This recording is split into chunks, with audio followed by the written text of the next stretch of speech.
સમગ્ર ઘટનામાં એક જાતનો કાવતરો કરેલો છે એવો અમને શંકા છે પૂરેપૂરી.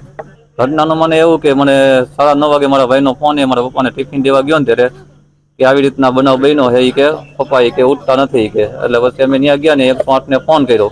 દારૂ પીવા નતા ગયા, ત્યાં ઝીણા ભગતનો માણસ છે ને અલ્પેશથી લઈને આવ્યો હતો અને ભાઈ બે ભેગો દારૂ પીધો ને ન્યા ભાઈ ધરી પડ્યા. 2 જણા હતા, એ અલ્પેશ ને આ મનસુખભાઈ મારા પપ્પા.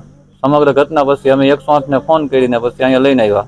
હા, દારૂ પીધા પછી કે દારૂમાં ગમે કંઈક નાખેલું હોય, ગમે કેમિકલ કે ગમે કોઈ પદાર્થ. એનું કારણ કે આની પેલા પોલીસ ત્યાં ધંધો કરે અને હું પછી ત્યાં 1-2 વાર મારા પપ્પાને ત્યાં પૂછવા ગયેલા એ ધંધો કોણ કરે.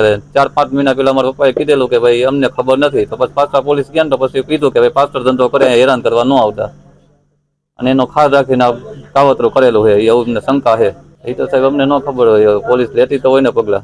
અમારી માંગી કે અમને ન્યાય મળવો જોઈએ, જે આની પાછળ હોય અને કાયદેસરની કાર્યવાહી થવી જોઈએ અને સજા મળવી જોઈએ. ઝીણા ભગત તો દારૂનું કરે છે, વલી મટકાનો, વ્યાજ વટાનો, ભગીરથ વિસ્તાર, ભગીરથ સોસાયટી.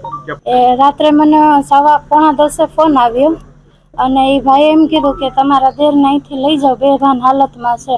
તો અમે ત્યાં ગયા ને એને માથે 2-4 ડોલું પાણીને નાખી, પણ એને કંઈ જવાબ ન દીધો.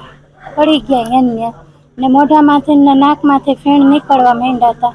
હા, એ તો એને પહેલેથી જ છે ટેવ.